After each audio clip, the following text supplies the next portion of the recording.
Hello সবাইকে। গতকাল ছিল 16 অগস্ট আর এই বিশেষ দিনটায় আমি চলে গিয়েছিলাম আমার খুব পরিচিত এবং প্রিয় একটি জায়গায়, যেখানে আমি আঁকা শিখি, অর্থাৎ শিল্পী অঙ্কন শিক্ষা কেন্দ্রতে। কাল এখানে আয়োজন করা হয়েছিল সেশন 2024-25 এর 5th ও 7th ইয়ারের স্টুডেন্টদের সার্টিফিকেট প্রদান অনুষ্ঠান। অনুষ্ঠান শুরু হওয়ার কথা ছিল সকাল 10টা থেকে, তাই আমিও সময় মতো সেখানে পৌঁছে গিয়েছিলাম। তবে এই অনুষ্ঠানে আমি সার্টিফিকেট নিতে যাইনি, আমি গিয়েছিলাম এই বিশেষ দিনের সুন্দর মুহূর্তগুলোর সাক্ষী হতে। একটু পরেই পুরো জায়গাটা শিক্ষক শিক্ষিকা এবং পরীক্ষার্থীদের উপস্থিতিতে বেশ জমজমাট হয়ে উঠল। সবার মুখেই ছিল হাসি, আনন্দ আর একরাশ উত্তেজনা, কারণ এই দিনটা শুধুমাত্র একটি সার্টিফিকেট হাতে পাওয়ার দিন নয়, এর সঙ্গে জড়িয়ে আছে অনেক দিনের পরিশ্রম, নিয়মিত অনুশীলন, ধৈর্য এবং নিজের শিল্পচর্চার প্রতি ভালোবাসা। এরপর ধীরে ধীরে শুরু হলো অনুষ্ঠানের মূল পর্ব। একে একে প্রত্যেক শিক্ষার্থী, মিস এবং অন্যান্য আরও যারা শিক্ষক শিক্ষিকা ছিলেন তাদের হাত থেকে নিজেদের সার্টিফিকেট গ্রহণ করতে লাগলো। সেই সময় তাদের মুখের আনন্দটা সত্যিই দেখার মতো ছিল।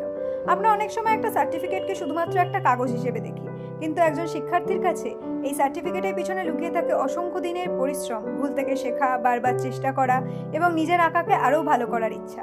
এখানে আঁকার পাশাপাশি ধৈর্য ধরে কাজ করা, নিয়মিত প্র্যাকটিস করা, নিজের ক্রিয়েটিভিটিকে আরও সুন্দরভাবে প্রকাশ করা এবং নিজের কাজের প্রতি কনফিডেন্স রাখার মতো অনেক কিছুই শেখা যায়।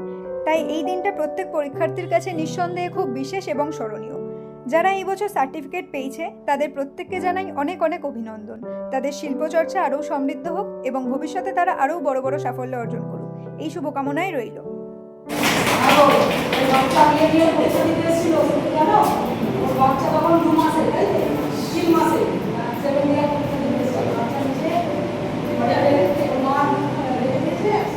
যাই হোক, এই সুন্দর অনুষ্ঠানটি আয়োজন করার জন্য শিল্পী অঙ্কন শিক্ষা কেন্দ্রের সকল শিক্ষক শিক্ষিকা এবং অবশ্যই মিসকে জানাই অনেক অনেক ধন্যবাদ। এমন সুন্দর একটি দিনের অংশ হতে পেরে সত্যিই খুব ভালো লেগেছে। বন্ধুদের সঙ্গে কিছু ছবি তোলা, পরিচিতদের সঙ্গে দেখা হওয়া, একটু গল্প করা, সব মিলিয়ে সকালটা বেশ আনন্দেই কেটে গেল। এই ধরনের ছোট ছোট মুহূর্তগুলোই আসলে পরে খুব সুন্দর স্মৃতি হয়ে থেকে যায়। এরপর মিস সবার জন্য কিছু খাবারের বন্দোবস্ত করেছিল, আর সেটা নিয়েই এরপর আমরা বাড়ি ফেরার পথ ধরি। তো এই ছিল আজকের ছোট্ট একটি ব্লগ। একটি বিশেষ দিনের কিছু সুন্দর মুহূর্ত তোমাদের সঙ্গে শেয়ার করার চেষ্টা করলাম। আশা করি ভিডিওটি সবার খুব ভালো লাগবে। ভালো লেগে থাকলে অবশ্যই লাইক, কমেন্ট এবং শেয়ার করতে ভুলে যেও না। আবার দেখা হবে নতুন কোনো ব্লগে। বাই।